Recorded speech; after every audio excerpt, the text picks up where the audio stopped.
equal to 3, b equal to 5. If we write c equal to a plus b, then we will have the output 8.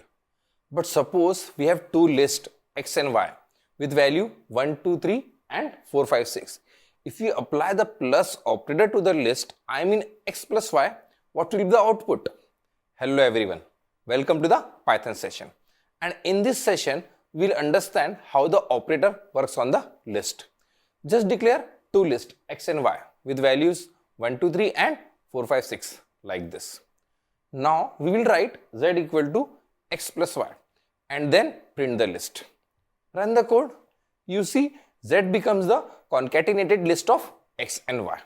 Listen, here values are not added. Z becomes the combined values of x and y. I hope you understood the plus operator on the list. What will happen when we apply the multiplication operator? Let's see this with an example. Suppose we have a list x with values 10 and 20 and a variable y equal to 3. Now we will write z equal to x into y. In the next line, print the list z like this. Run the code. We got 10 and 20 3 times in the list. So when you apply the plus or multiplication operator in the list, values don't change. Only there is increase in the number of elements. One important thing, don't try minus and division operators on the list. That's not supported. If you try, you will get this error. In this session, I want to cover one more small but essential thing about list. Suppose you want to declare a list which contains 1 to 10 or 1 to 100 values. The simplest way will be write the numbers equal to 1 to 10 separated by commas like this. But this could be hectic if you have 100 or 1000 values. For this we can use loop. Declare an empty list number and then write a for loop with is counter.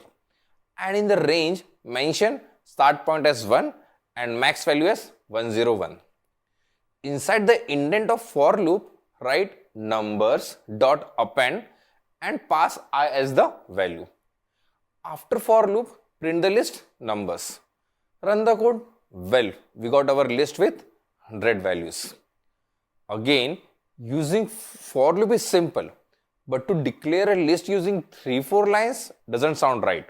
So Python came up with a solution. We call it list comprehension. Here, we can declare a list with an expression in single line. To declare number list with 20 values, we will write numbers equal to x for x in range 1, 21 and enclose this in a square bracket. In the next line, print the list. Run the code. Well, we got the right output. List comprehension offers a shorter syntax to create the list. So, in this session, we have studied how to use the operators on the list and how to declare the list using comprehension. Well, the list is almost complete. Only one topic is pending. That is nested list. We will see that in the next session. Thanks for watching.